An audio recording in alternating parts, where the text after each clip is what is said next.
कश्मीर का स्वर्ग, जो अपनी ब्रेथ टेकिंग ब्यूटी के लिए जाना जाता है, अप्रैल 22, 2025 को एक बार फिर टूट गया।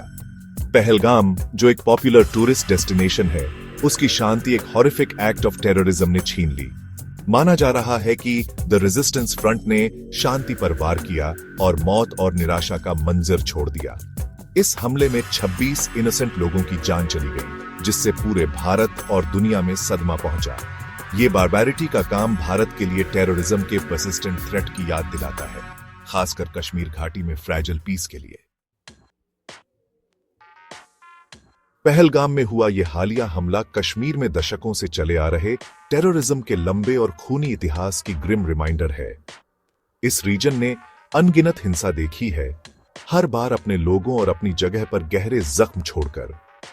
नवंबर 2024 में श्रीनगर में हुए ग्रेनेड अटैक से, जिसमें 11 इनोसेंट लोग घायल हुए थे, अक्टूबर 2024 में 6 माइग्रेंट वर्कर्स और एक डॉक्टर की ब्रूटल हत्या तक, हिंसा का यह दौर अनअबेटेड चल रहा है। जून 2024 में एक सस्पेक्टेड टेरर अटैक की वजह से एक बस क्रैश हुआ, जिसमें 9 लोगों की जान चली गई और 33 लोग घायल हो गए। मई 2024 में एक टूरिस्ट कपल पर हमला और फरवरी 2019 में पुलवामा हमले में 40 सिक्योरिटी पर्सनल की दर्दनाक हत्या इस रीजन में पीस के लिए हमेशा मौजूद खतरे की चिलिंग रिमाइंडर्स हैं। और जुलाई 2017 में अमरनाथ यात्रा के पिलग्रिम्स पर हुए हमले को कौन भूल सकता है, जिसमें 7 इनोसेंट लोगों की जान चली गई थी। इनमें से हर अटैक, लॉस, पेन और सफरिंग की एक दर्दनाक कहानी है। ये घटनाएं सिर्फ आंकड़े नहीं है, ये टूटे हुए सपनों और बिखरे परिवारों को दर्शाती है, जो टेररिज्म की ट्रैजिक लेगेसी है। इस कॉन्फ्लिक्ट का ह्यूमन कॉस्ट बहुत ज्यादा है और कश्मीर के सोशल और इकोनॉमिक फैब्रिक पर इसका इंपैक्ट बहुत गहरा और स्थायी है। आतंक के इस राज के पीछे वो ताकतें हैं जो लंबे समय से भारत को अस्थिर करने और इसके विकास को रोकने की कोशिश कर रही हैं। पाकिस्तान, जिससे भारत ने हमेशा दोस्ती का हाथ बढ़ाया है, उसने धोखे और दुश्मनी का रास्ता चुना है। सालों से पाकिस्तान TRF और लश्कर-ए-तैयबा जैसे टेररिस्ट ग्रुप्स को सेफ हेवन देता आ रहा है, वही ऑर्गेनाइजेशंस जो कश्मीर में हाल ही में बढ़ी हिंसा के लिए जिम्मेदार हैं। पाकिस्तान के मिलिट्री एस्टैब्लिशमेंट द्वारा पाले गए और हथियारों से लैस ये ग्रुप्स भारत के खिलाफ प्रॉक्सी वॉर के टूल्स के रूप में इस्तेमाल किए जाते हैं। पाकिस्तान की डुप्लिसिटी की कोई सीमा नहीं है। ये टेररिज्म को बढ़ावा देता है और साथ ही पीस और डायलॉग के लिए अपनी कमिटमेंट का दावा भी करता है।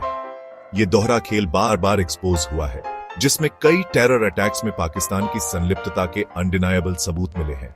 इंटरनेशनल कम्युनिटी ने बहुत लंबे समय तक पाकिस्तान की नेफेरियस एक्टिविटीज से आंखें फेर ली हैं। इस इनएक्शन ने पाकिस्तान का हौसला बढ़ाया है और उसे इंप्यूनिटी से काम करने दिया है। अब कंप्लेसेंसी का समय खत्म हो गया है। दुनिया को पाकिस्तान को उसके एक्शंस के लिए अकाउंटेबल ठहराना होगा। Section 4, the monster turns inward. Ironically, जहां पाकिस्तान भारत में टेररिज्म को स्पॉन्सर करता रहता है, वहीं अब उसे अपनी ही गलत पॉलिसीज का ब्लोबैक झेलना पड़ रहा है। तहरीक-ए-तालिबान पाकिस्तान या TTP, एक टेररिस्ट ग्रुप जिसे पाकिस्तान ने कभी स्ट्रेटेजिक एसेट के रूप में पाला था, ने अब अपने पूर्व पेट्रन पर ही बंदूकें तान दी हैं। TTP, जो अब दुनिया के सबसे खतरनाक टेरर ग्रुप्स में से एक है, ने पूरे पाकिस्तान में, खासकर अशांत खैबर पख्तूनख्वा प्रांत में हिंसा की लहर फैला दी है। आंकड़े एक ग्रिम पिक्चर पेश करते हैं। 2024 में TTP से जुड़ी मौतों में 90% की वृद्धि, जिसमें 558 लोगों की जान चली गई। 2024 में पाकिस्तान में टेररिज्म से होने वाली मौतों में कुल मिलाकर 45% की वृद्धि हुई, जिसमें 1081 लोग इस सेंसलेस वायलेंस का शिकार हुए। 2021 के बाद से अटैक्स की संख्या 5 गुना बढ़ गई है, जो पाकिस्तान में बढ़ते सिक्योरिटी क्राइसिस का स्पष्ट संकेत है। TTP, पुलिस, मिलिट्री पर्सनल और आम लोगों को निशाना बनाकर पाकिस्तान की सड़कों पर दहशत फैला रहा है। आर्म्ड असॉल्ट से लेकर सुसाइड बॉम्बिंग्स तक, इनकी टैक्टिक्स ने पाकिस्तानी लोगों में डर और असुरक्षा पैदा कर दी है। जिस मॉन्स्टर को पाकिस्तान ने बनाया और पाला था, अब वो अपने मालिक पर ही हमला कर रहा है, जो इसकी शॉर्ट साइटेड पॉलिसीज की मूर्खता को दर्शाता है। Section 5, a call for global action. लगातार टेररिज्म के बावजूद भारत मजबूती से खड़ा है, इसका हौसला नहीं टूटा है। भारत कश्मीर में पीस और प्रॉस्पेरिटी के लिए कमिटेड है और यह कायरतापूर्ण हरकतों से नहीं डरेगा। भारत ने मुसीबतों का सामना करते हुए रिमार्केबल रेजिलियंस दिखाई है और टेररिज्म से लड़ने का इसका रिजॉल्व अटल है। लेकिन टेररिज्म के खिलाफ लड़ाई अकेले भारत नहीं जीत सकता।